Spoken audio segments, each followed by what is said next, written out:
Okay, तो retirement का नया चैप्टर हम लोग शुरू करने जा रहे हैं और इसमें फर्स्ट क्वेश्चन हम लोग कर रहे हैं रिटायरमेंट का फर्स्ट क्वेश्चन। तो रिटायरमेंट के फर्स्ट क्वेश्चन में अगर आप देख रहे होंगे तो उसमें पेज नंबर 172 का ये क्वेश्चन है एग्जैक्टली, और उसमें पहले से 3 पार्टनर है।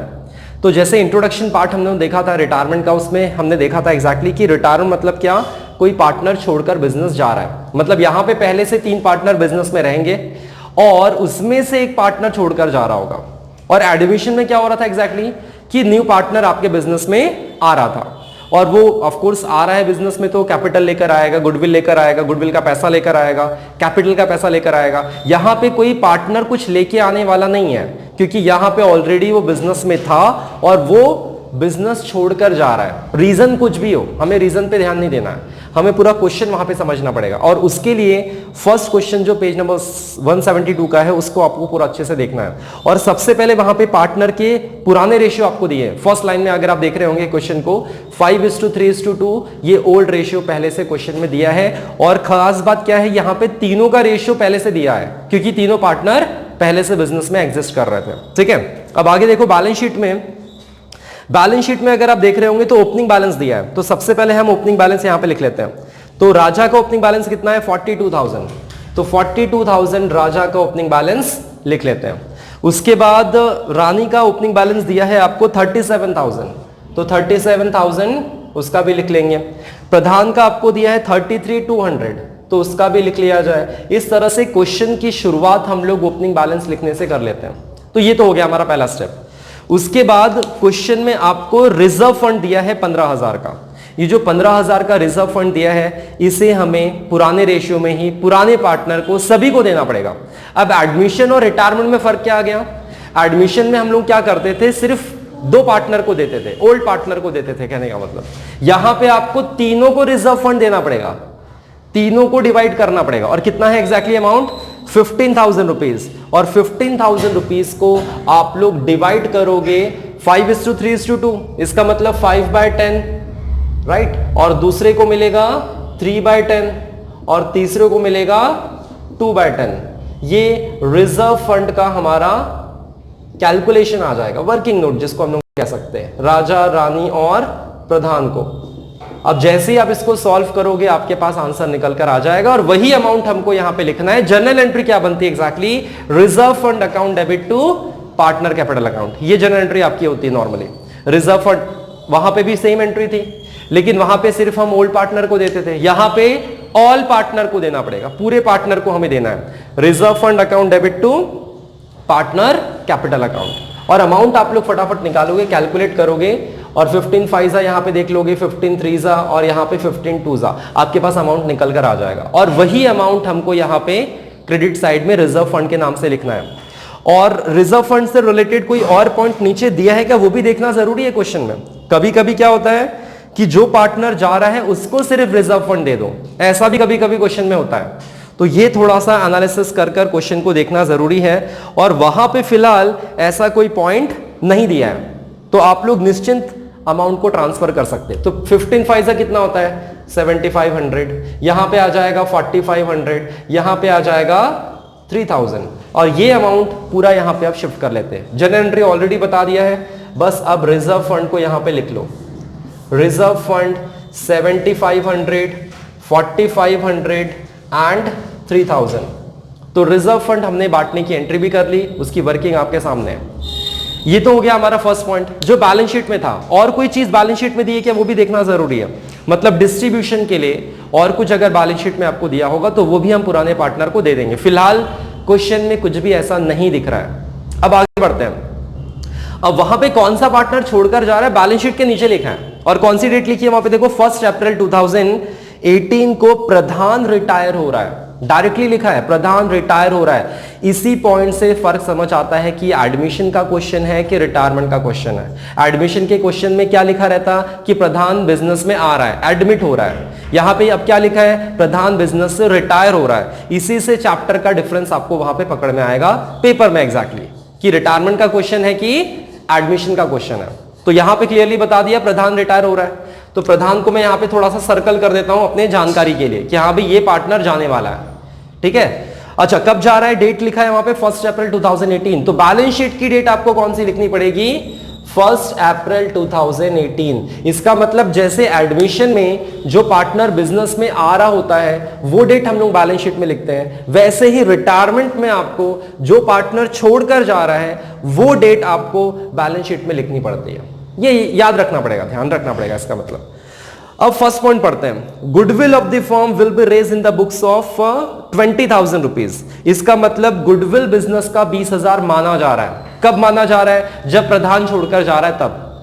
तो ये 20,000 में ऑफ कोर्स ये तीनों का हिस्सा होगा, ऐसा नहीं कि बस 2 को देना है, तीनों का हिस्सा होगा। और तीनों में से सबसे पहले हमें प्रधान के बारे में सोचना पड़ेगा, क्योंकि प्रधान बिजनेस छोड़कर जा रहा है, उसको उसका गुडविल का पैसा हमें देना पड़ेगा। और यहां पे अगर आप क्वेश्चन पढ़ रहे होंगे फर्स्ट पॉइंट, तो उसमें क्या लिखा है? गुडविल ऑफ द फर्म लिखा है। इसका मतलब ये पूरे फर्म की गुडविल है, जितने भी पार्टनर इसमें होंगे उन सबको गुडविल का हिस्सा हमें देना पड़ेगा।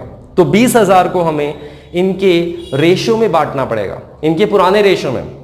तो पुराना रेशियो हमारे पास ऑलरेडी है 5:3:2, और यहां पे अमाउंट सिर्फ मुझे चेंज करना है, यहां पे 20,000 लिखना है, वर्किंग नोट आपका गुडविल का भी बन जाएगा। तो 20,000 को आपको बांटना होगा इनके पुराने रेशियो में। तो यहां पे सर गेनिंग रेशियो निकालने की जरूरत पड़ रही है क्या? नहीं पड़ रही। क्यों नहीं पड़ रही है? क्योंकि कोई नया रेशियो नहीं दिया है। अगर आपको कोई नया रेशियो दिया होता तो हम गेनिंग रेशियो निकाल लेते। नया रेशियो क्वेश्चन में नहीं दिया है, इसका मतलब पुराना ही रेशियो आपका गेनिंग रेशियो हो जाएगा। तो वैसे गेनिंग रेशियो कब निकालते हैं हम लोग, आगे क्वेश्चन में बताऊंगा। फिलहाल इसमें गेनिंग रेशियो निकालने का कुछ भी नहीं आ रहा है। तो चलो अब हम क्या करेंगे, 20,000 को इनके पुराने रेशियो में बांट लेते हैं, और इसको मैं ऊपर में हेडिंग डाल देता हूं गुडविल का। मतलब अब ये गुडविल का वर्किंग नोट हो जाएगा, और 20,000 को हम डिवाइड कर रहे हैं उनके पुराने रेशियो में। अब अगर आप इसको जैसे ही यहां पे 0 कट कर दो, मल्टीप्लाई करोगे, आपके पास आंसर आ जाएगा। कितना आ रहा है? 2 5 10 मतलब 10,000 रुपीज, 2 3 6,000 रुपीज, 2 2 4 मतलब 4,000। गुडविल का वर्किंग हमारे सामने आ चुका है। पूरे पार्टनर को देना है, किसी को यहां पे छोड़ना नहीं है, क्योंकि सारे पार्टनर पुराने हैं। अच्छा, एंट्री क्या बनेगी सर? गुडविल रेस की एंट्री। एडमिशन में भी हमने सीखा था गुडविल रेस की एंट्री होती है, goodwill account debit to all partners. All partner यहां पे बोलना पड़ेगा, goodwill account debit to all partner. जिसको एंट्री नहीं आती वो साथ में एंट्री लिखते चलो, ठीक है।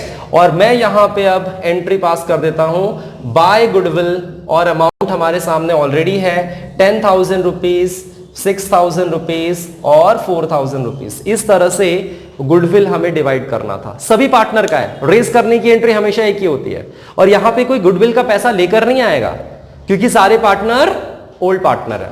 ये क्लियर है पॉइंट। अब नेक्स्ट पॉइंट की ओर बढ़ते हैं। स्टॉक को रिवैल्यू करना है 10%, रिड्यूस करना है, वहां पे बोला जा रहा है स्टॉक को 10% रिड्यूस करो। स्टॉक देखो बैलेंस शीट में कितना दिया है? 17,500। 17,500 का 10% आपको रिड्यूस करना है। ऑफ कोर्स वैल्यू कम हो रही है, मतलब आपका नुकसान हो रहा है। इसका मतलब reduce in the value, it should be debited in revaluation account. Reduce हो रही है, अगर वैल्यू बढ़ रही होती तो क्रेडिट करना पड़ता, घट रही है तो डेबिट करना पड़ेगा। तो चलो स्टॉक सबसे पहले लिख लेते हैं यहां पे। कितना था? 17,500 बैलेंस शीट में दिया है, उसी का 10% हमारा आ जाएगा डेप्रिसिएशन बोल सकते हो, रिड्यूस लिख सकते हो 1750 डेप्रिसिएशन आ रहा है। और उसका हमें ऑफ कोर्स एंट्री क्या बन रही है? Revaluation account debit to stock account. तो यहां पे टू स्टॉक करके हमें लिखना होगा 1750। तो ये आपकी स्टॉक की वैल्यू रिड्यूस होने की एंट्री हो गई। Reduce in value of asset, it should be debited in revaluation account. और एसेट की वैल्यू इंक्रीज हो रही है तो उसका अपोजिट करना है। ये हम एडमिशन में भी सीख चुके हैं, कोई नया पॉइंट नहीं है। एडमिशन में भी सेम रिवैल्यूएशन का इफेक्ट आता था, हम भी यहां पे वही कर रहे हैं। फर्नीचर को भी 5% से रिड्यूस करने बोल रहे हैं। देखो उसी में पॉइंट में फर्नीचर आपको 5,000 दिया है, फर्नीचर लिख लिया जाए 5,000, और 5,000 का 5% रिड्यूस करना है। अच्छा 5% कितना होगा भाई? 250 रुपीज। 250 आपको रिड्यूस करना है। ऑफ कोर्स सेम एंट्री हो रही है, revaluation account debit to furniture account. तो यहां पे लिख लेंगे टू फर्नीचर, और 250 रुपीज हमारा अमाउंट आ जाएगा। सेम इफेक्ट होगा जैसे हम लोग एडमिशन में कर रहे थे रिवैल्यूएशन से कंसेप्ट से रिलेटेड, वही सेम इफेक्ट आपको रिटायरमेंट में भी करना है। कोई चेंजेस नहीं है रिवैल्यूएशन से रिलेटेड। इवन गुडविल का भी पॉइंट हमने सेम किया, रिजर्व का भी सेम किया, कोई फर्क नहीं था, ठीक है। अब उसी में मशीनरी की वैल्यू को उन्होंने 11% कम करने बोल दिया। मशीनरी देखो वहां पे कितना दिया एग्जैक्टली 30,000 का 11%। तो भाई सिंपल सी बात है, 11 3 जा 33 है ना, तो इसका मतलब 3300 आपको वैल्यू रिड्यूस करना होगा और सेम एंट्री बनेगी। एसेट की वैल्यू रिड्यूस हो रही है मतलब एंट्री सेम होने वाली है। Revaluation account debit to machine account, तो जरा सा भी चेंजेस नहीं आए, तीनों पॉइंट यहां पे एक जैसे थे, तीनों में एसेट की वैल्यू रिड्यूस हो रही थी और एंट्री एक ही बन रही है, बस एसेट का नाम बदल रहा है। तो बहुत ही आसान पॉइंट ये पहला जो हमने देखा, स्टॉक से रिलेटेड, फर्नीचर से रिलेटेड और मशीनरी, तीनों में एसेट की वैल्यू रिड्यूस हो रही थी, एक ही एंट्री हो रही है, एक ही इफेक्ट हो रहा है। और बैलेंस शीट में भी ऑफ कोर्स आपको रिड्यूस करके दिखाना पड़ेगा। ठीक है, ये तो हो गया हमारा सेकंड पॉइंट। अगर हम थर्ड पॉइंट की बात करें तो उसमें आरडीडी मेंटेन करना है डेटर्स पे, यहां पे भी सेम हो रहा है, एसेट की वैल्यू रिड्यूस करनी है आपको, तो उस एसेट की वैल्यू रिड्यूस करनी है, इसको भी फटाफट कर लेते हैं। अच्छा, एक और चीज देख लेते हैं कि कहीं कुछ और पॉइंट डेटर से रिलेटेड है या नहीं। क्वेश्चन को पूरा देखने के बाद शुरू करना जरूरी है, फिलहाल डेटर से रिलेटेड एक ही पॉइंट है, तो हम अब कर सकते हैं। डेटर्स कितना दिया आपको 18,000 का 5% रिड्यूस करने बोल रहे हैं, तो डेटर्स आपको दिया है 18,000, उसका 5% आरडीडी और कितना आएगा 900 rupees. Same effect, revaluation account debit to RDD account, तो यहां पे हम लिख लेंगे टू आरडीडी 1800। तो इस तरह से देखा जाए तो एसेट की वैल्यू यहां पे हमने एक और 18 नहीं 900 सॉरी है ना, 1800 नहीं 900, तो 900 से एसेट की वैल्यू हमारी रिड्यूस हो गई। तो सेम एंट्री हो रही है, revaluation account debit to RDD account. यहां पे अगर आप देखोगे चारों पॉइंट एक जैसे थे, एक जैसे मतलब कि सब में एसेट की वैल्यू रिड्यूस ही हुई है और कोई बदलाव नहीं है। नेक्स्ट पॉइंट देखते हैं। ये सारे पॉइंट ऑफ कोर्स आप लोगों ने एडमिशन में भी सीखे हैं, इसीलिए इस पे ज्यादा कुछ बोलने लायक नहीं है। नेक्स्ट पॉइंट क्या कहता है, फोर्थ वाला पॉइंट देखो, 200 it to be return off from creditors. Return off मतलब क्रेडिटर को 200 रुपए से कम कर दो। अब क्रेडिटर हमारे लिए क्या होता है, लायबिलिटी। लायबिलिटी अगर कम हो रही है तो आपका फायदा हो रहा है, और फायदा हम लोग कहां लिखते हैं, credit side. Decrease in value of liability it should be credited, और increase in value of asset and decrease in value of liability, ये दोनों चीज क्रेडिट होती है। तो यहां पे लायबिलिटी आपकी रिड्यूस हो रही है, इसलिए हम लोग कहां लिखेंगे, और एंट्री बन जाएगी creditor account debit to revaluation account. तो क्रेडिटर को लिख लेते, चलो क्रेडिटर के 200 रुपीज आपको रिड्यूस करना है, ऐसा वो बोल रहे हैं। और ऑफ कोर्स आपके लिए बेनिफिटेड पॉइंट है, आपके लिए फायदा है। तो क्रेडिटर कितना दिया देखो बैलेंस शीट में एग्जैक्टली, क्रेडिटर्स आपको बैलेंस शीट में दिया हुआ है 11,1200 में से 200 रुपीज वो बोल रहे हैं हमें देना नहीं है, रिटर्न ऑफ कर दो, हटा दो। 200 रुपए से आपकी देखो लायबिलिटी कम हो रही, तो यहां पे 11,000 बचेगा। 200 रुपए से लायबिलिटी कम हुई तो हमारा फायदा है, वो हम यहां लिख लेंगे बाय क्रेडिटर्स 200 रुपीज। ठीक है भाई, लायबिलिटी कम हुई मतलब आपका बेनिफिट है, और मैंने आपको बताया है फायदा हुआ तो क्रेडिट करो, नुकसान हुआ तो डेबिट करो, या फिर वो टर्मिनोलॉजी जो बुक में आपको दी है, increase in value of asset and decrease in value of liability it should be credited, and decrease in value of asset and increase in value of liability it should be debited. तो ये 4 point याद रखो, या तो फायदा नुकसान याद रखो, तो आराम से आपको रिवैल्यूएशन में कभी कंफ्यूजन होने वाला नहीं है। अब नेक्स्ट पॉइंट पढ़ते हैं। लास्ट वाला पॉइंट बहुत इंपॉर्टेंट है क्योंकि अलग है। अब तक एडमिशन में अगर आप देखोगे तो ये सब पॉइंट ऑलरेडी कवर थे, इसमें कोई चेंजेस नहीं है, इसमें कोई चेंजेस हमने अभी तक नहीं किया। लास्ट वाला पॉइंट आपके लिए नया है इस चैप्टर में, और क्या लिखा है देखो लास्ट वाला point, out of the amount due to Pradhan 5,000 is to be paid by cash and remaining amount to be transfer to his loan account. इसका मतलब बिजनेस छोड़कर कौन जा रहा था, देखो सर्कल किया था, प्रधान छोड़कर जा रहा था। अब प्रधान बिजनेस छोड़कर जा रहा है तो उसका पैसा उसको देना पड़ेगा कि नहीं देना पड़ेगा, जो भी बैलेंस बचेगा उसके अकाउंट में उसको पूरे पैसे हमें देने पड़ेंगे, क्योंकि बिजनेस में वो रहने वाला नहीं है।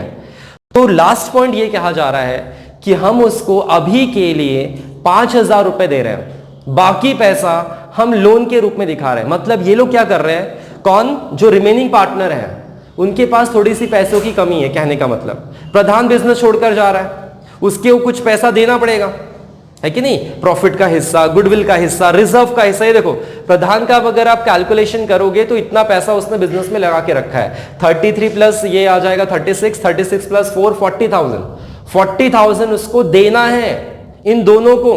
उसमें से वो कितना दे रहे हैं, सिर्फ 5,000 देकर बाकी पैसा वो लोन में ट्रांसफर कर रहे हैं, ऐसा लिखा हुआ है। मतलब कोई बिजनेस छोड़कर जाएगा तो बोलेगा नहीं मेरे हिस्से का पैसा तो मुझे दे दो, मैं तो अब बिजनेस में रहने वाला हूं नहीं।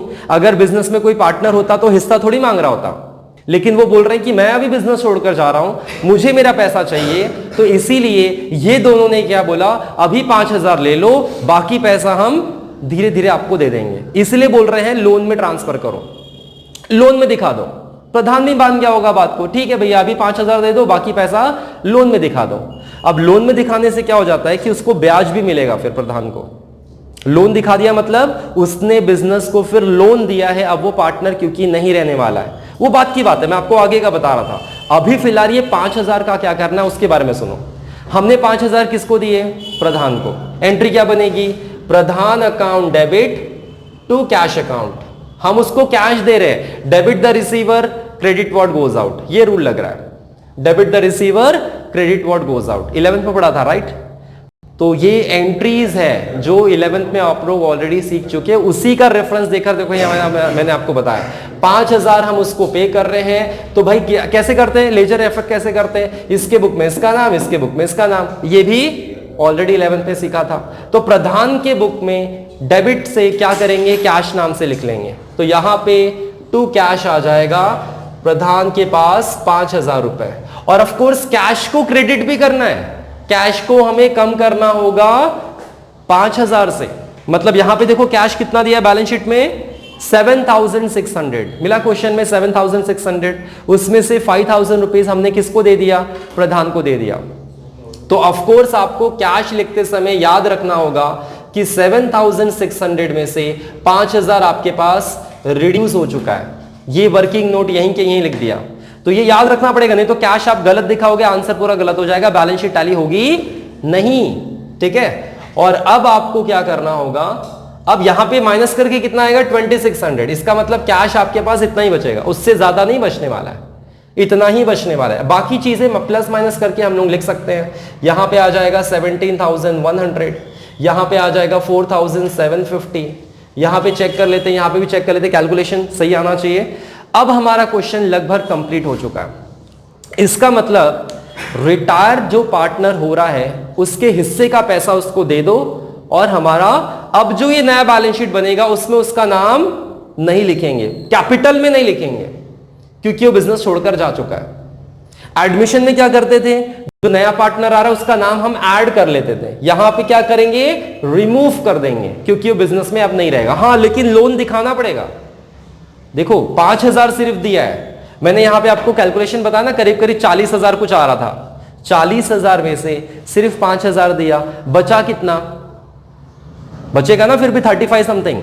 तो वो 35,000 समथिंग जो है वो हमें लोन में दिखाना है, ये डायरेक्टली वहां पे लिखा हुआ है। लेकिन फिलहाल हम डायरेक्टली अभी नहीं लिखेंगे, क्योंकि रिवैल्यूएशन का बैलेंस अभी तक हमने किया नहीं है। इसका भी बैलेंस यहां पे कुछ आएगा और अमाउंट हो सकता है और ज्यादा बढ़ जाए, ठीक है। तो पहले रिवैल्यूएशन को अब टैली किया जाए। अब कोई पॉइंट बचा नहीं है, देख लो एक बार, चेक कर लो, कोई पॉइंट रिवैल्यूएशन का पेंडिंग है नहीं है। अब आप टोटल कर सकते हैं। और ऑफ कोर्स अगर आपको नजर आ रहा होगा यहां सिर्फ 200 रुपए है, यहां पे हम आपके पास अमाउंट बड़ी आएगी, तो ऑफ कोर्स इसमें से ये अमाउंट माइनस करना पड़ेगा, तो आपका क्या आएगा, लॉस आएगा। यहां आता है तो हमेशा लॉस आएगा, और वो तीनों में देना पड़ेगा, तीनों में हमें डिवाइड करना होगा, क्योंकि तीनों पार्टनर बिजनेस में हैं, ठीक है, थे मतलब अभी नहीं रहेंगे आगे।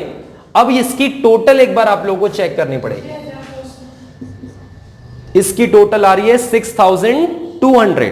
तो 6,200 में से अगर आप 200 माइनस करते हो तो सिंपल सी बात है, देखो यहां की टोटल आ गई, इसमें से 200 रुपए माइनस करोगे कितना बचेगा, 6,000। यहां तो ग्रैंड टोटल आपको उतनी लिखनी है, और ये 6,000 को आपको इनके पुराने रेशियो में बांटना। और पुराना रेशियो आपको पता है 5:3:2। 6,000 को 5:3:2 में आप बांट लोगे, लॉस बढ़ जाएगा, और ऑफ कोर्स वो डेबिट साइड होगा। एंट्री क्या बन रही है इसकी, partner account debit to revaluation account, ये एंट्री बनेगी, partner account debit to revaluation account. तो फटाफट आप लोग डिवाइड करो और देखो कितना आ रहा है।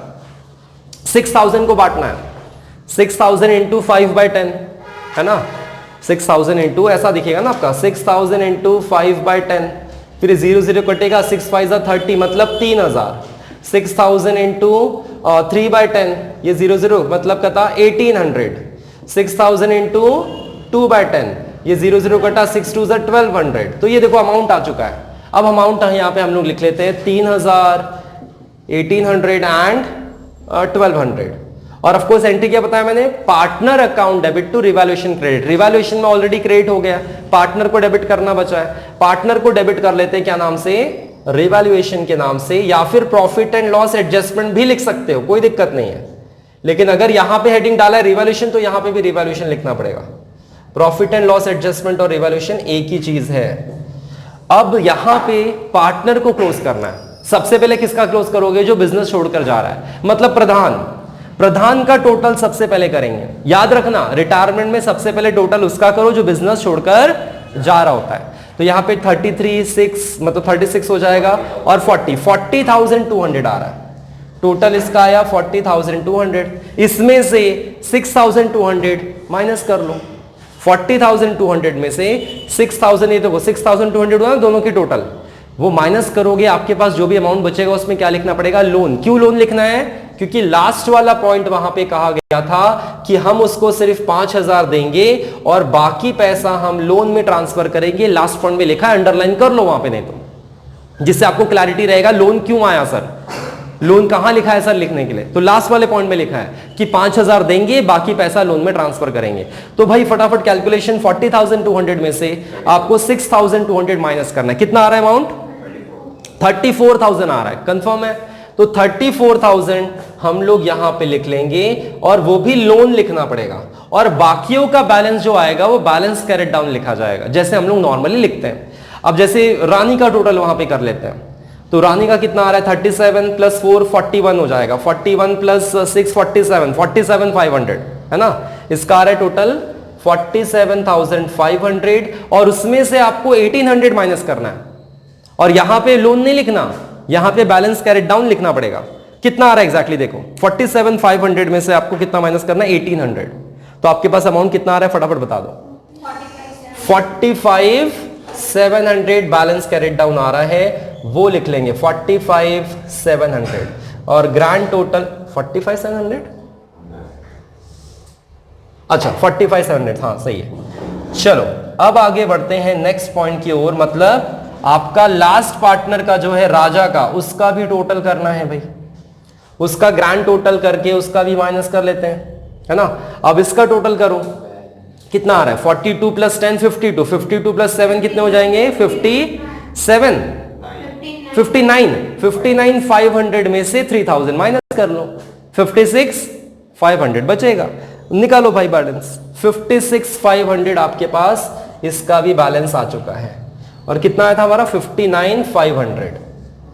देखो इस तरह से एक एक अकाउंट हमने क्लोज कर लिया पार्टनर का, और ये जो बैलेंस कैरेट डाउन है ये हमें बैलेंस शीट में लिखना है, वो जो लोन है वो हमें बैलेंस शीट में लिखना है। ये सब चीजें बैलेंस शीट में शो करना पड़ेगा। नॉर्मली जैसे हम लोग बाकी चीजें दिखा लेते वैसे ही, जैसे कैपिटल में अब देखो एक पार्टनर छोड़कर जा चुका है, कौन जो जा चुका है, प्रधान, तो उसका नाम आप कैपिटल में लिखोगे क्या, नहीं, उसका नाम आपको नहीं लिखना है। तो यहां पे राजा का था 56,500 और इसका 45,700, और प्रधान का आपको लोन लिखना पड़ेगा, प्रधान लोन अकाउंट, और कितना, ये देखो लोन कितना है 34,000, वो आप यहां दिखा दोगे। इस तरह से प्रधान का लोन दिखाना होगा। इसको ये लोग बाद में पैसा देंगे, उससे बातचीत कर कर उसको बता दिया भाई अभी 5,000 ले लो, बाकी पैसा हम बाद में देंगे। तो इस तरह से हो जाएगा क्वेश्चन कंप्लीट। लेकिन अब बैलेंस शीट में जो जो चीजें हमने यूज नहीं की, क्वेश्चन में नहीं लिखा था, उसको भी लिख लेते हैं। जैसे फॉर एग्जांपल लायबिलिटी में आप देख रहे होंगे बैंक ओवरड्राफ्ट है, वो लिख लो। बैंक ओवरड्राफ्ट के बारे में कुछ भी पॉइंट नहीं था, वो लिख लेते हैं। बैंक ओवरड्राफ्ट कितना है एग्जैक्टली 9,700, उसको लिख लिया जाए। और कुछ देखो बैलेंस शीट में है क्या, और कुछ नहीं है। अब एसेट में देख लेते हैं, कैश हो गया ऑलरेडी, डेटर्स हो गया हमारा, स्टॉक हो गया, मशीनरी, लैंड आपको लिखना पड़ेगा 70,000, तो 70,000 ये भी लिख लिया। और कुछ बचा है, फर्नीचर ऑलरेडी हो चुका है। अब ये प्लस माइनस करके लिखना है। चलो प्लस माइनस करके हम लोग अमाउंट लिख लेते हैं और उसके बाद फिर बैलेंस शीट की टोटल बच जाएगी बस, और कुछ नहीं। तो स्टॉक में आपके पास ऑलरेडी आ गया, स्टॉक कहां गया भाई, हाँ स्टॉक में कितना आ रहा है टोटल, स्टॉक में 15,750 आ रहा है। और मशीनरी में भी चेक कर लो, मशीनरी में कितना आ रहा है, 26,700 यहां पे बैलेंस बच रहा है। और बैलेंस शीट की टोटल आप देखो, चेक करोगे कि क्या दोनों साइड की टोटल मैच हो रही है क्या। अगर हो गई है, वैसे तो हो जाएगी, कुछ वहां पे हमने छोड़ा पॉइंट नहीं है। इस तरह से ये पूरा क्वेश्चन कंप्लीट होता है हमारा फर्स्ट क्वेश्चन रिटायरमेंट का। वैसे ही अब आपको इसमें कोई डाउट रहेगा